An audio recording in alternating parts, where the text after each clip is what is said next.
Okay, so let's talk briefly about diet.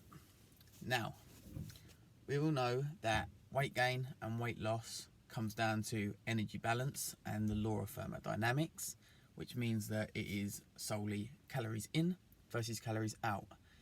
If you expend more calories than you consume, you'll end up in a caloric deficit. And if you expend less calories than you consume, you'll end up in a calorie surplus. If you end up in a surplus, you'll gain weight, gain body fat. And if you're in a caloric deficit, you will lose body fat or weight. So, we know that with food we have three main macro food groups. We've got fats, carbs, and protein. Now, out of these three, we have two energy yielding macronutrients. This is your carbs and your fats. Protein is over here on its own, so to speak, for now anyway.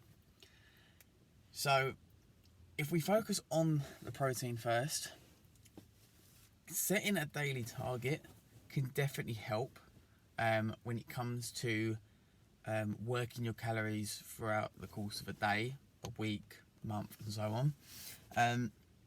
So we need 0.8 grams per kilogram body weight. Realistically, that could be higher, especially if you're training. It definitely needs to be higher. Resistance training, you're looking at 1.6 grams per kilogram of body weight and upwards. If you're in a deficit and resistance training and trying to gain more muscle, or at least maintain the muscle mass you have, you're going to be looking at even higher.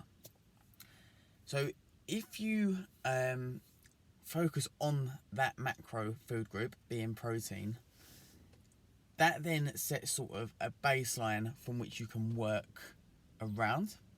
Carbs and fats can then be added in as appropriate. You don't need to have a specific carb to fat split, like people often say. Oh, you need to have this percentage of carbs and this percentage of fat. Irrelevant. Go with what you like. And I say irrelevant, that's in terms of weight loss. It's irrelevant as long as you're in a caloric deficit. So how can we practically apply this? Well, if we look at our meals that we're consuming, we should lay them out, or I would say a good way to approach meals is to have this layout. Focus on protein first and fibre. So if you have, say, some meat or some fish, something like that, a protein food group, preferentially animal based, but it doesn't have to be, and then some mixed vegetables, some roasted vegetables, some leafy greens.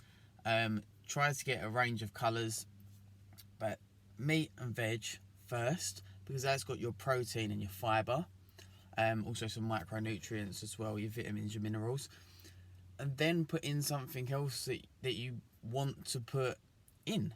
As simple as that. So maybe you might put some potatoes in, maybe some pasta. I don't know, whatever you want. But if you have your meals like that, focusing on protein and fibre, or protein and micronutrients, and then put in the extra topping that you want, it's a very good start point. And also, by having meals set out in advance, things like meal prep at the start of the week, knowing what you're going to eat, that always helps. Eat the healthy foods first. Try and track your calories. Maybe use MyFitnessPal or something like that, which can track your calories. You can put your food in.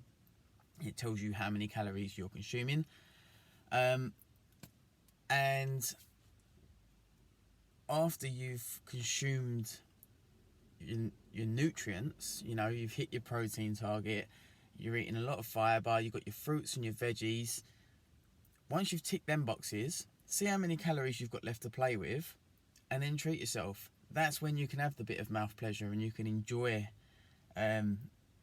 the hyper palatable foods, as long as you do them within reason. You've already worked out your calories, you know how many calories you need.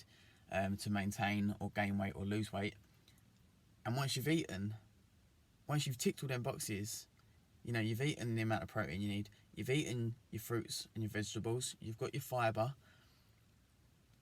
Once you've ticked all the boxes, then you have a couple of calories to play with. Have a treat, you know.